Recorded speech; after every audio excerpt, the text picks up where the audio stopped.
మీరు శివాలయానికి వెడితే నందీశ్వరుడు ఉంటాడు.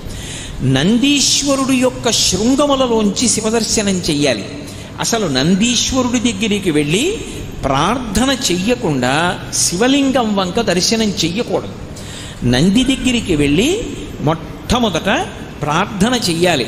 ఏమని అంటే, నందీశ్వర నమస్తుభ్యం సాంబానంద ప్రదాయక మహాదేవస్య సేవార్థం ఆజ్ఞాం దాతుమర్హసి అని అడగాలి. అనుజ్ఞాం దాతుమర్హసి. నందీశ్వర నమస్తుభ్యం. నమస్తుభ్యం అంటే రెండు చేతులు కైమోడ్చి ఇలా శిరసు ఉంచి నమస్కరించాలి. నమస్కరించి, ఓ నందీశ్వర నీకు నమస్కరిస్తున్నాను. ఎవరు నువ్వు? సాంబానంద ప్రదాయక. సా అంబ ఆనంద ప్రదాయక. అమ్మతో కలిసి ఉన్నటువంటి శివుని యొక్క దర్శనాన్ని నాకు అనుగ్రహించగలిగినటువంటి వాడివి. వాళ్ళ ఇద్దరి దర్శనము చేత నేను ఆనందమును పొందేటట్టుగా చెయ్యగలిగిన వాడివి నువ్వు. నీ అనుగ్రహం లేకపోతే ఆయన దర్శనం లేదు.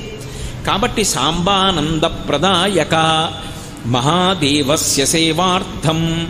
నేను మహాదేవుని యొక్క సేవ చెయ్యాలనుకుంటున్నాను. ఆయన ఎదురుగుండా నిలబడాలనుకుంటున్నాను, నమస్కరించాలనుకుంటున్నాను. కాబట్టి మహాదేవస్య సేవార్థం అనుజ్ఞాం దాతుమర్హసి. మీరు నాకు అనుజ్ఞ ఇవ్వండి, అనుమతి ఇవ్వండి. మీరు అనుమతిస్తే అప్పుడు నేను లోపలికి వెడతాను అని చెప్తారు. నందీశ్వరుడు కేవలముగా పరమశివుడు వచ్చేటటువంటి వాహనం ఒక్కటే కాదు. అసలు నందీశ్వరుని యొక్క అనుమతి లేకుండా శివాలయంలో శివదర్శనం చేశారనుకోండి, దాన్ని శంకరుడు అంగీకరించాడు. ఎందుచేత అంటే, శివదర్శనాన్ని ఇవ్వడానికి మొట్టమొదట ఎవరు అనుగ్రహించాలి అంటే నందీశ్వరుడు అనుగ్రహించాలి. ఎక్కడ